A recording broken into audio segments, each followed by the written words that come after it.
সকালে একটা পোস্ট করে তোমাদের জানিয়ে দিয়েছি। আজ আমি একটু ব্যস্ততার মধ্যেই ছিলাম, মানে বাবাকে নিয়ে আজকে চেক আপে গেছিলাম, আর সাথে দীপক কাকা আর রানী পিসিও গেছিল, কারণ বাবার মতো এনারাও একই পেশেন্ট, তো একই ডক্টরকেও দেখান। অনেকেই হয়তো জিজ্ঞাসা করবে বাবার কি হয়েছিল। বাবার হার্ট অ্যাটাক হয়েছিল দুবার, আর দুবারই অপারেশন করতে হয়েছে, স্ট্রেন বসেছে বাবার।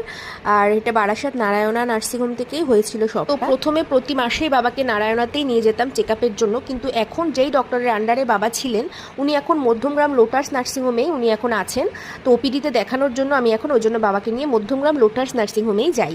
মানে বাবার কন্ডিশনটা প্রথম থেকে এতটাই খারাপ ছিল যে পুরোপুরি ওষুধ আর ডক্টরের টাচে আমরা সবসময় থাকতাম। আর ডক্টর সৌগত সান্যাল স্যার এবং অরিয়ম কর স্যার আমার কাছে ভগবানের সমান, কারণ এনারা সত্যি ভগবান না হলে আমার বাবাকে আমার কাছে ফিরিয়ে দিতে পারতেন না। নিজের থেকেও বেশি ভালোবাসি আমি আমার বাবাকে, তো সেই মানুষটাকে যারা আমার কাছে ফিরিয়ে দিয়েছেন তারা আমার কাছে ভগবানের সমান তো হবেনি। যাই হোক, ডক্টর দেখানো খুব ভালোভাবে হয়ে গেল। বাবা এখন অনেকটাই ভালো আছেন, ডক্টর বলে দিয়েছেন অনেকটাই বিপদমুক্ত এখন।